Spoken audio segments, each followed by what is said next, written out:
Right, Busty. Hello. You right? Yeah, good. This is like this is a potential myth that we've busted because we're in the same room.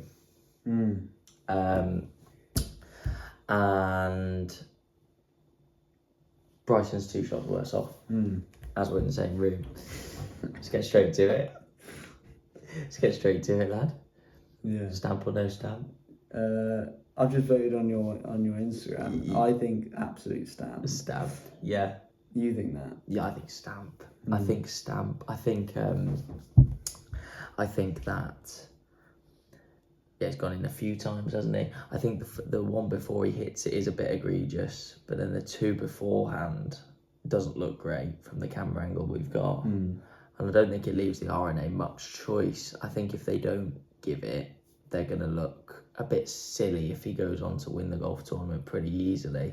But you said something that I agree with, where we just gone up and played some holes in the complete pitch black, that he could well win from here. You reckon?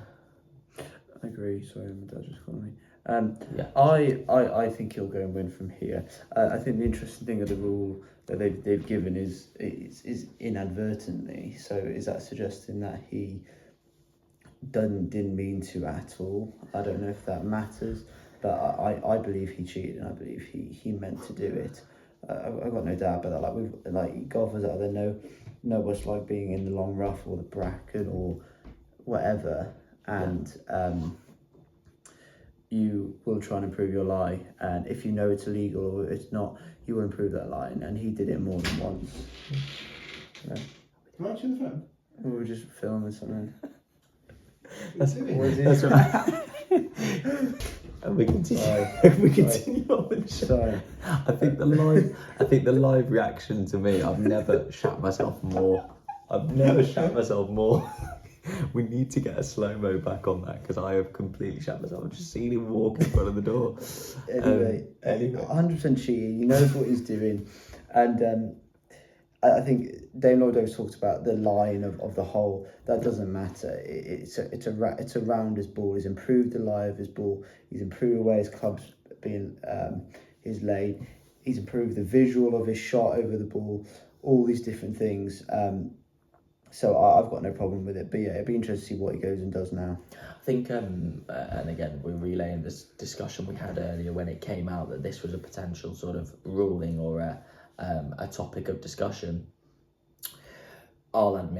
You'll admit, we've both tried to push push the boundaries with that sort of rule before. We, if you can get in there and trample down. Now, obviously, you've got a right to make a stance. Whenever you're over a golf shot, you can hit bad golf shots. We hit bad shots, golf shots all the time. You're going to find yourself in long rough. You're going to find yourself in Baraka Bar, as we refer to it up here at Strand.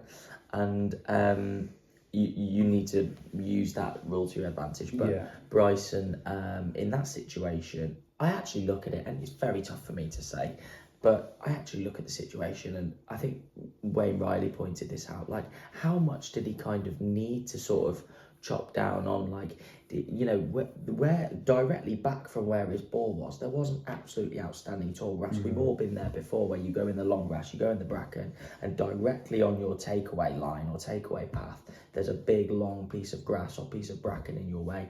It didn't look like he needed to do that. It was all kind of behind him, where he was going to get real shallow, which obviously he was never going to do out of that long rough. Absolutely unbelievable that he's decided to do that, and obviously he's fuming. I'm really concerned we're going to get a Bryson DeChambeau tomorrow as we're there on the golf course, who is fucked off, to put it lightly. But there we go, Bryson DeChambeau analysis out the way. He's back to 5 under. Other than that, he played very, very good golf. I slagged him off yesterday. I didn't think he'd break par. He's put me right back in my place. However, he's put himself back in it again. He has to go to the well again. He's playing some fantastic golf. It'll be interesting to see if he can keep it up. Takeaways from today then. The golf course. What did you think of the golf course? Golf course was amazing.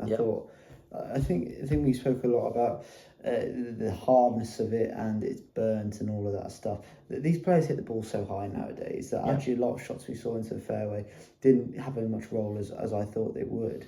And that's because they twat it miles in the air. Like Rory McIlroy, we saw him hit 3 drives that went sort of like almost like a couple of them went like almost like 350 plus, and there wasn't that much roll on them. These guys launch it that high, it has to come down soft. So I don't think it's that big a thing.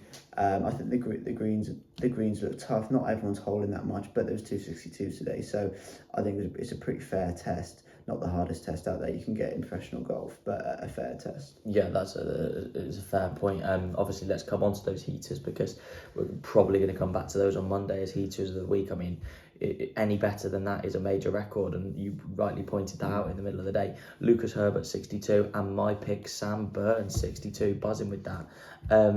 Yeah, they're going low, they're firing. Obviously, they're getting on the putter, they're holding out from off the green.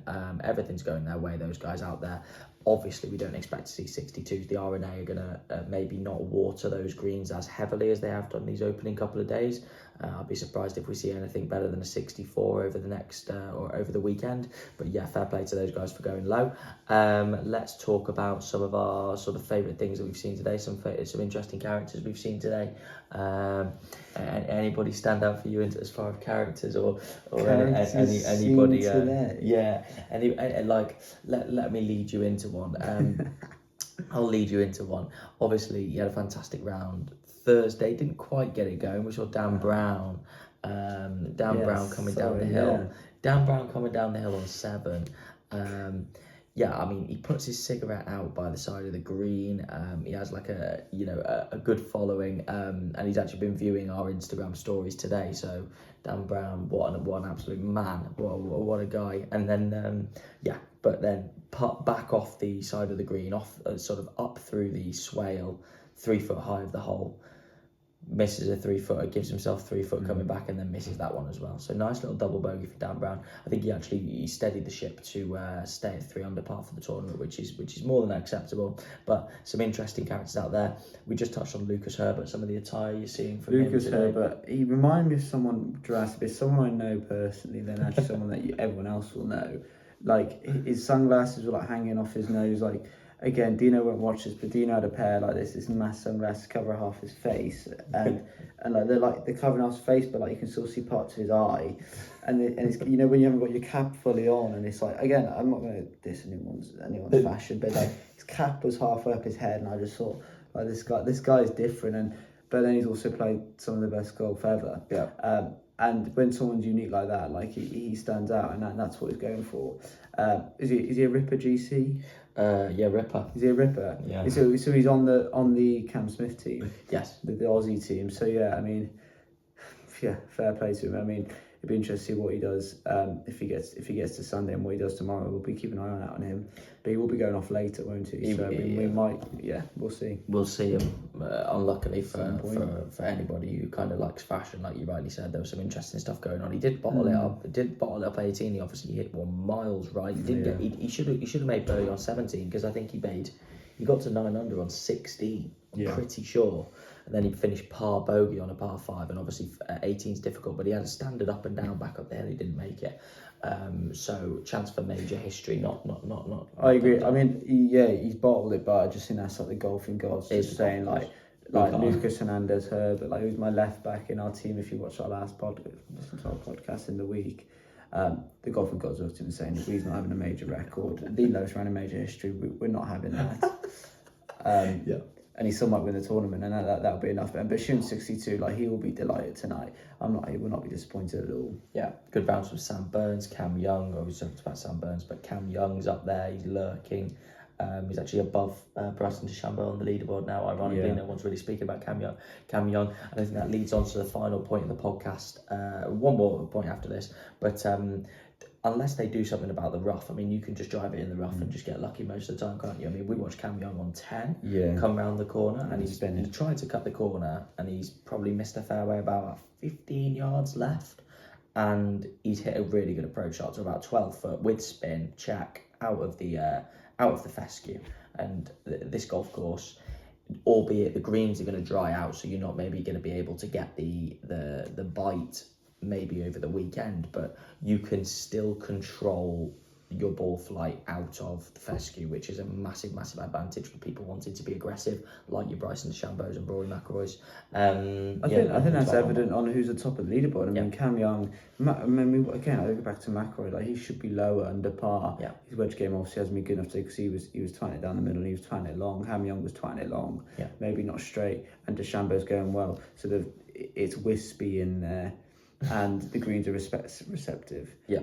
Will that change this weekend? Hopefully it will. It might allow some more players a chance. But at the moment, like, I think a big hitter has got a good chance going into this weekend. Yeah, and the biggest hitter is obviously up there fighting, not with the rest of the field, but also with the RNA. We'll catch up with his progress tomorrow.